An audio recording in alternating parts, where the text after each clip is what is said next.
You know, it's good to know that in this crazy world of ours, there are writers in places like CBR who prove time and time again that they just do not and will not understand anything.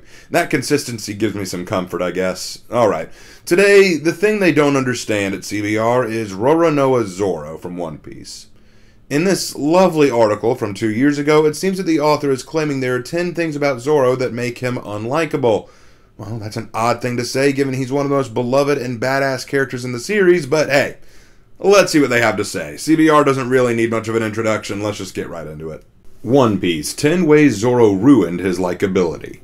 Just like every other One Piece character, Zoro is flawed and, at times, does things that affect his likability quite negatively.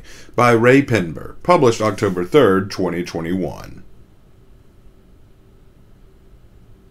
Roronoa Zoro is the first person that Luffy recruited for the Straw Hat Pirates, and he aims to become the strongest swordsman in the entire world by defeating Dracula Mihawk. Zoro is easily one of the best characters written by Eiichiro Oda in One Piece, and is certainly one of the most beloved among fans. His incredible determination to surpass Mihawk and his loyalty to Luffy make him an amazing character. However, just like every other character, Zoro is flawed, and at times does things that affect his likability quite negatively. I do find it interesting that you start by saying he's one of the most beloved among fans, and then conclude that he does things that affect his likability negatively. So is he beloved, or is he unlikable? I mean, that's quite a contradictory opening paragraph, I'd say.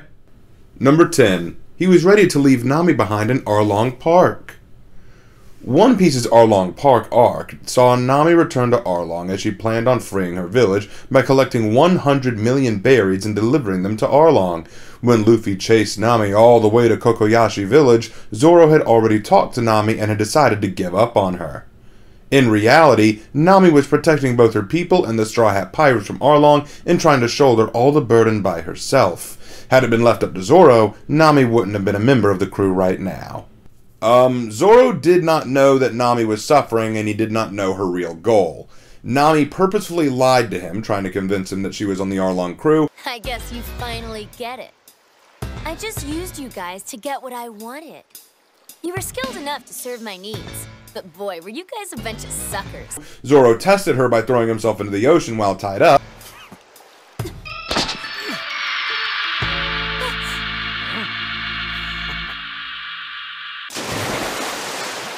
And if she was really as cold-hearted as she claimed to be, she just let him drown, but Zoro knew she wouldn't. What do you think you're doing? No, what do you think you're doing? You're really just a nice girl who can't watch one guy die. Why don't you quit pretending? After saving him, Zoro knew that there was more to what Nami was saying than before, and with that in mind, he stays and waits for Luffy to make a decision about what to do with Nami. In fact, when Johnny and Yosaku, his old bounty-hunting friends, try to convince him to leave with them, Zoro says he won't because Luffy wants to stay. His loyalty to his captain and crew come first. My reason for staying here is there. I'm staying because he's staying. Don't be stupid, big bro Zoro. Are you saying you want to bring her back too? What I want has nothing to do with this. I don't decide who the navigator is. He does. So, yeah, you didn't leave the full story here. You left out a lot of information here that would have exonerated Zoro. You make it sound like Zoro just didn't care, like Nami leaves for Arlong's crew and he just accepts that. Like, okay, she's gone. No, at first, he thought that she was too much trouble, but when Luffy said that he wanted her back, Zoro stuck to it and went over to go get her and stuck to that plan. So, I really don't understand what your issue is here. Number 9. He shows a lack of respect to female enemies. Zoro is an incredibly powerful fighter who loves to cross blows with those who are strong. However, when it comes to women, Zoro refuses to fight them to the best of his abilities. This has likely to do with the fact that Kuina's death portrayed her as fragile, and in his fight against Tashigi, Zoro refused to take her seriously, and after he disarmed her, he refused to finish her. Against the female assassins of Baroque works, Zoro used the blunt edge of the sword, and against Miss Monday, he chose to show her his strength without even using his sword, and followed the way of the Bushido, which Zoro himself considers unforgivable. Okay, so a couple things wrong here. While it is true that Zoro tends not to go all out against women, it's not because he disrespects them. I think it's rather the opposite. He wants to protect women. There are plenty of moments where Zoro runs to defend Nami and Robin from harm because he sees them as worth protecting. I mean, after all, he didn't kill Tashigi because he had no quarrel with her. She looked exactly like his childhood friend Kuina, and he couldn't bring himself to kill her, especially after she'd been so kind to him in the past. And when fighting the Baroque Works agents, he was up against some women and children, so he spared them. Please, kind sir, have mercy on us. Or try some blinding powder. You'd be better off trying that cheap trick on someone who's more likely to fall for it. The flat of the blade is mercy. I don't see how that's bad. And against Miss Monday, it was a test of physical strength. She tried to pound his head into the ground with her fist, and he responded by crushing her head with his bare hands. Zoro even says, What's the matter, muscle woman? Didn't you want to pit your strength against mine? Well, I guess you lost. Using swords wouldn't be a good test of strength against her. It was to demonstrate that, even without his swords, his strength is unrivaled. And as for the unforgivable nature of not following Bushido, that's usually when he's just fighting a fellow swordsman. Besides, wouldn't it be more honorable to spare the weak so that they may one day become strong, rather than slaughter those you know are beneath you? But okay, you know what, leaving all that aside, the bigger question is, why is this bad? How is this supposed to make Zoro unlikable? I don't see this as unlikable. Number 8. Zoro wanted Enel to spare Robin because she was a woman. All the members of the Straw Hat Pirates fight with the same resolve, and whether they're up to the task or not, they refuse to be taken lightly by any enemy. When Nico Robin was attacked by Enel during the Skypiea arc, Zoro was visibly furious because Enel chose to attack a woman, to which Enel replied that he didn't see a difference between men and women. Zoro, on the other hand, wanted him to go easy on Robin just because she was a woman. Okay, what the actual hell? Alright, your first sentence isn't accurate. Some of the Straw Hats will gladly use lies, manipulation, and cowardly tactics to evade conflict or death. Nami, Usopp, and Chopper, for example, are the weakling trio because when the fighting starts, they tend to run and hide. Now, as for the bit with Enel and Robin, let's add some context to that. Enel, or Inaru, depending on which W you go with, planned on destroying the island of Skypiea and taking all of its gold and valuables with him, and he was extending an invitation to go with him to Zoro, Robin, and Wiper. Robin, trying to solve for time and trick Inaru into holding off his plan, pointed out that if he destroyed the island, then the final treasure of Skypiea, the Golden Belfry, would be lost too. I have no doubt you could destroy the entirety of the upper yard in one fell swoop. But if you decide to destroy all this, then won't you also be destroying something that you cherish? Do you mean the Golden Bell? Yes, that's right. Inaru saw through Robin's trick, saying he already knew where the bell is. He then claims that he detests manipulative women and launches a lethal bolt of lightning through her head without warning and without giving her time to prepare. How foolish of you. There's nothing I hate more in this world than a cold, calculating woman.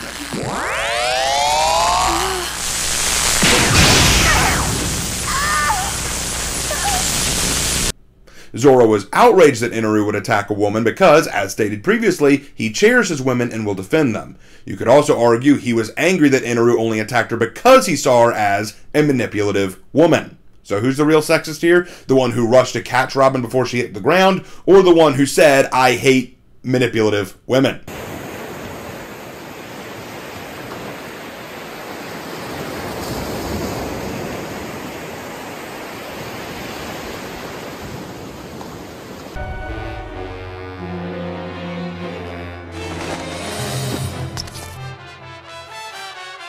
How dare you?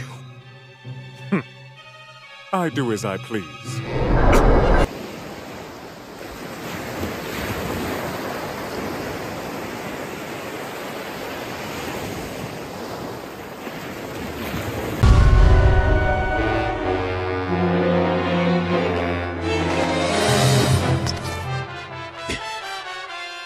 Onnaだぞ。へえ、見ればわかる。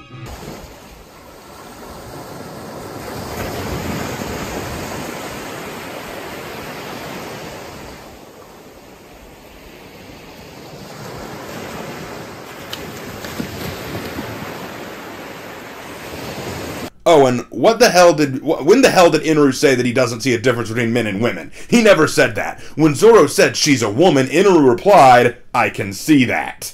女だぞ。へえ、見ればわかる。Implying it didn't matter to him. This wasn't about Zoro wanting Enru to go easy on her. This was about Zoro being mad at how little regard Enru gave her.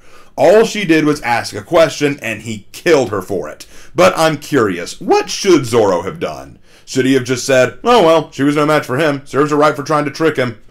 Look, dude, I don't know what you're trying to say. I love these kind of arguments when people say, ugh, how dare he be so disrespectful towards women? Okay, what should he have done? Well, no, seriously, I'm not joking. What should he have done in this response? Like, what should he have said? What should he have done? If it were me, I would have been just as pissed. Number 7, Zoro didn't trust Robin during the Water 7 saga. Just like with Nami, Zoro didn't trust Robin until the very final stages of the Enies Lobby arc. Initially, Zoro was very skeptical of her, and this continued even when the crew reached Water 7. When Robin disappeared, Zoro wasn't concerned about whether she left the crew or not until Robin finally told the crew the truth. Meanwhile, the likes of Luffy wanted to confront her and still believed her, while Sanji didn't even need to hear it from Iceberg to know that she was lying. Okay, and now you're actually lying. Yes, Zoro didn't trust Robin right away, because she used to be an enemy when she worked for Baroque Works. He had every right to be suspicious, and Zoro had always been a practical guy like that. When Robin framed the crew for the assassination of Iceberg at Water 7, he pointed out that Robin has always been a mystery, and the only way they could get the truth is if they confronted her. He wanted to believe she was on their side, but he was prepared for the worst. I'm talking about possibilities here, that's all. We should always be prepared for the worst-case scenario, understand? If I get locked into a single line of thinking, it'll only slow me down. If she's my friend, I have to be ready to forgive. But if she's my enemy, I have to be ready to fight.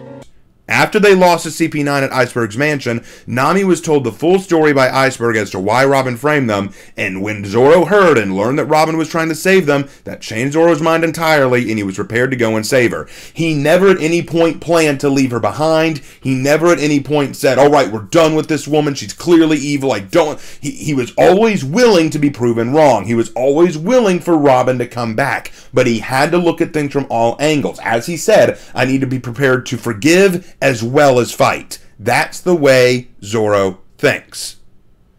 And here's the best part for me. In fact, he was so determined to save Robin that when Kaku insulted Robin during their fight, he lost his temper and activated his powerful demon aura. In the name of justice, a mistake that severe can only be punished by death. The same goes for Nico Robin.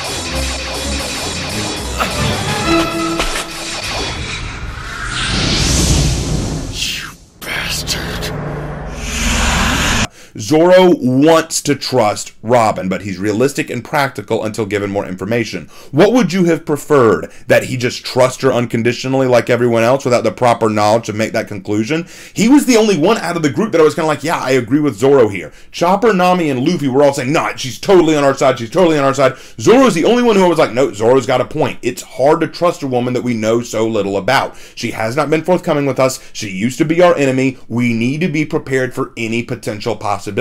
That makes me like Zoro more because he's actually thinking with his head, not just his emotions. Oh, and by the way, you use Sanji as a counterpoint that Sanji knew that she wasn't lying. Don't forget, Sanji is the king of the White Knights and the Simps. Of course he was going to want to believe her. I notice your big issue with Zoro so far all comes down to women. Do you have any other points to make besides those?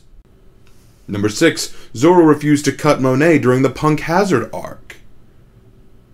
Once again, Zoro was faced by a woman during the Punk Hazard arc, and as expected, he chose to not fight her seriously. Monet suspected that Zoro won't harm a female fighter, which Zoro tried to dispel by proving to her that he was willing to go in for the kill.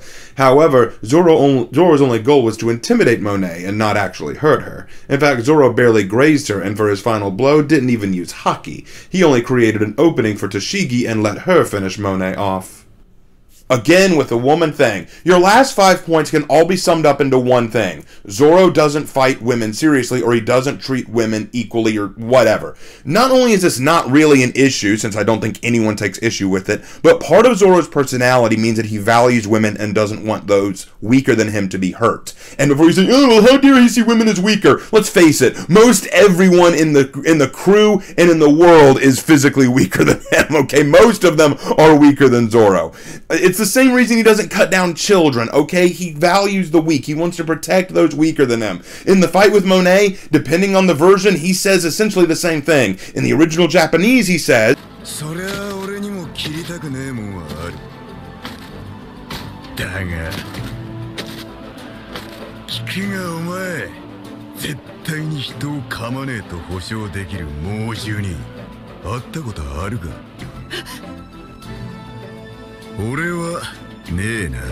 and in the English dub, he says, maybe I don't go around cutting just anyone, but still, think.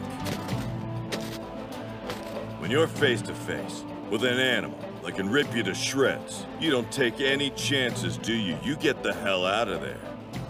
But both amount to the same statement. I don't like to cut women, but that doesn't mean I won't. And you don't know that I won't. And the knowledge that not only can he cut her, but that he will cut her, terrified her so much that he immobilized her completely with just his attack. It showed that Zoro is unwavering in his principles, but he's not going to just let anyone get away from him. And, of course, I've got to ask, why does this make him unlikable? Is it really so unlikable that Zoro doesn't want to hurt women?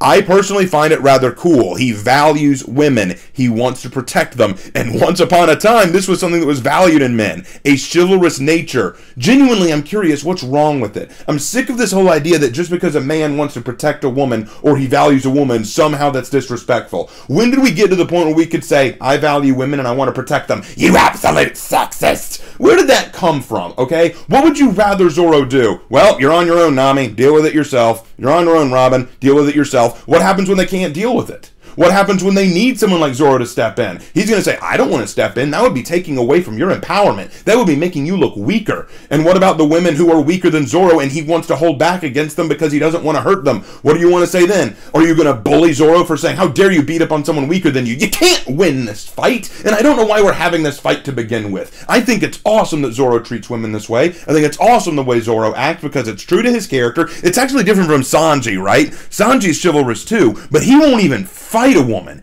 He is such a simp for women that he won't even raise his foot against a woman, okay? He won't even try. Zoro, he tries, but he doesn't go all out because still he wants to hold back. He treasures them. He values them, but in a different way than Sanji. And I personally like Zoro's more. So no, I don't think it's unlikable. All right, I'm done. Moving on. You better give me something different to work with. Number 5, Zoro tries to hide his true feelings too often. When it comes to expressing emotion, Zoro tries to keep things to himself for the most part. Often he's seen saying things that he doesn't really mean. For instance, when Sanji left for Whole Cake Island, Zoro told Luffy to let him go and that he expected a thank you from Sanji as the crew took great care of him. However, Luffy immediately realized that Zoro was actually very worried about him. This is further backed up by Rayleigh's assessment of Luffy being able to sense true people's emotions with his observation haki. Are you serious? No, really, no, Ryder, buddy, are you serious? It's called stoicism. Shut up. You cannot seriously tell me this is a real issue with that you have with Zoro. That he doesn't say what he thinks all the time, that he isn't always saying what he means. Oh my god. Holy, was the only real point you had about women? Was that it? Were you just one of those guys like, wow, Zoro's so disrespectful to women, but that only takes up 5 points. I need more. Oh my gosh. Number 4, Zoro failed to gather the samurai of Wano country. On Zou, the crew split up into 2 groups. Luffy, Nami, Brook, and Chopper went to Whole Cake Island to rescue Sanji and return with him, while Zoro, Usopp, Robin, and Frankie went to Wano country with Kinemon. Zoro promised to gather all the strong samurai to help the Kozuki cause, however he did no such thing in the arc. Zoro's help to the alliance was very little, and he ended up causing more problems than he solved. Okay, when they got to Wano, Kinemon told Zoro to just pretend to be a Ronin and wander around until the time was right, but he got arrested instead. I don't see how this makes us not like him. People make promises or goals that they can't or fail to complete often. Even Luffy has. I mean, are you going to say that Luffy's unlikable because he promised the crew on Sabaody that they'd meet up in 3 days, but instead it turned into 2 years? Are you going to say that makes Luffy unlikable? Are you going to make... like, where does this end? Are you going to say that just because a person makes a promise or a statement, but they can't meet it, that somehow makes them unlikable? I don't know what you're complaining about. Number 3, Zoro got framed as a killer in Wano. Once Zoro's group arrived in Wano, they were asked to keep a low profile and not raise suspicion at all. As expected, Zoro failed to stick to the plan and immediately got himself in trouble when he was framed for being a slasher and killing people. Instead of running away and protecting the plan, Zoro killed the magistrate, took the Shusui, and killed the other samurai around him as well, once again adding to the trouble for the Alliance. Ah, okay, you're stupid. That's it. I knew there was a reason this article was irritating me. Okay, you say that Zoro should have run away when he was framed. Actually, Zoro started to resist until he remembered Kinemon asking him to keep playing his role as a Ronin. So Zoro chose not to resist and came quietly for the time being. He legit did what he was asked. By running away, he would still have caused trouble. And you want to know the crazy thing? He was just about to do it. He was about to legit kill himself to continue playing the role. He was about to go through with his own execution to protect his role and to protect Kinemon's plan. What changed? He smelled blood on the magistrate Tsuchigiro. He realized Tsuchigiro was the real serial killer, that he was the one that they were actually after, so he immediately Slasher.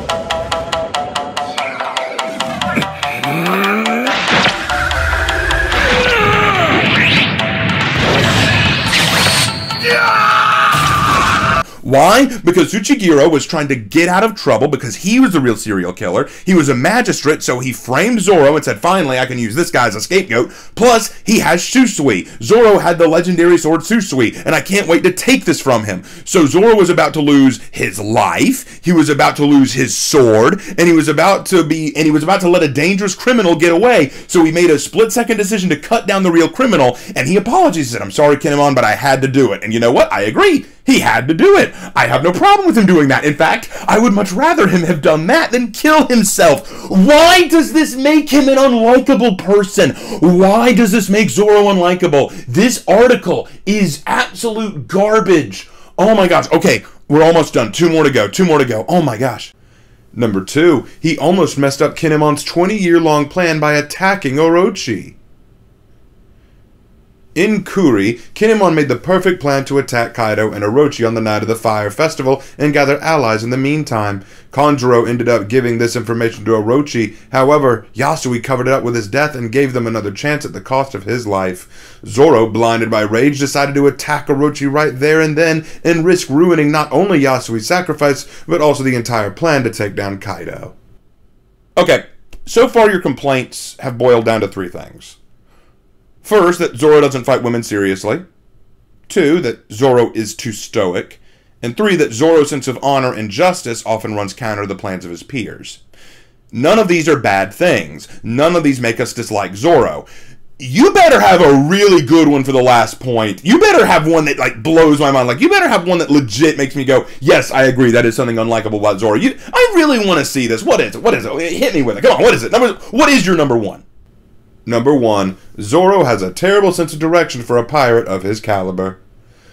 Like most Straw Hats, Zoro has his own gag, and he ends up losing his path extremely easily. Zoro is known to have gotten lost on a straight line, which, while funny, does get annoying when overused. For a pirate of his stature, Zoro should certainly have a better sense of direction by now, and if not, the gag certainly needs to be toned down a bit, as it ends up happening too frequently. Screw you and everything you stand for. Oh my god. Oh.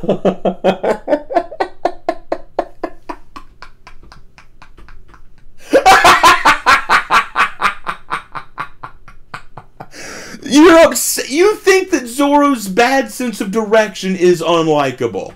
Yes, it is a running gag that Zoro has a terrible sense of direction. He could get lost walking in a straight line. That is one of the jokes about Zoro. I have yet to meet anyone, any fan of One Piece who said, gosh, I'm so tired of that. I just can't stand the fact that Zoro always gets lost. I find it hysterical that he always gets lost. In fact, the crazy ways he can get lost are so funny because it means you never know when he's going to show up, where he's going to end up, and what timing he's going to show up with. I think it's very, very funny.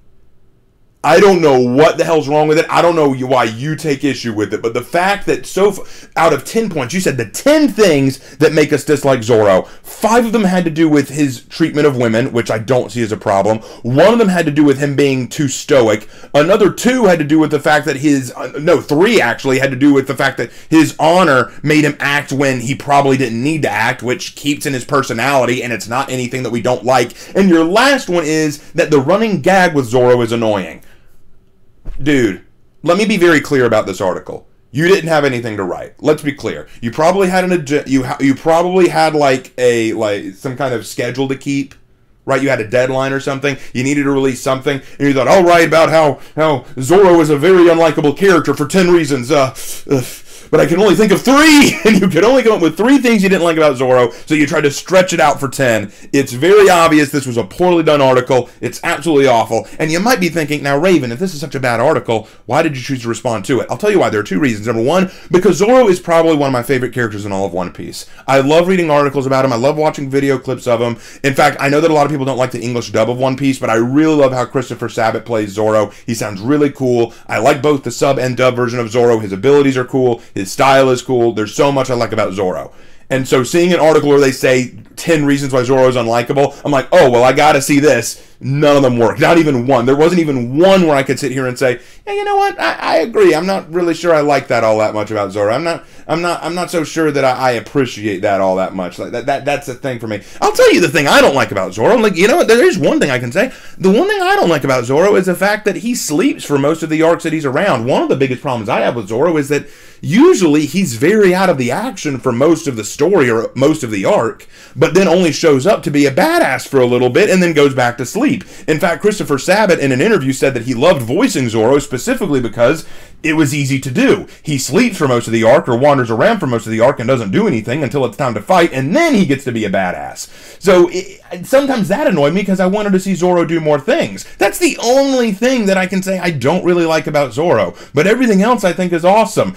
I read this article hoping to find something like, oh, okay, I can kind of see that, I can kind of understand that, but I didn't see anything. The stuff listed here are a lot of things that I like about Zoro. The fact that he values women, the fact that his sense of justice comes ahead of sometimes like what would be reasonable, because I think that it's really cool that his sense of justice is so strong he had to stand up for something even if it went against the plan. But you want to know something? Zoro isn't the one who usually does this. Usually it's Luffy, the main character, and I can think of one very good moment, like when he punched a celestial dragon in the face knowing it would bring an admiral. But here's the crazy thing. The crew is fine with it, because that's just how Luffy rolls. Very much the same with Zoro. Think about it. If it wasn't Zoro, it probably would have been Luffy. You could almost say that Luffy's kind of rubbed off on the rest of the crew. They all have a very high sense of justice. They have very strong morals, and sometimes they will break from convention to do the right thing. So I don't see the problem here. I don't see where you have a problem with Zoro. But that takes care of this video, guys. Glad that I could rep my boy Zoro a little bit. And as always, I will see you in my next video. Take care.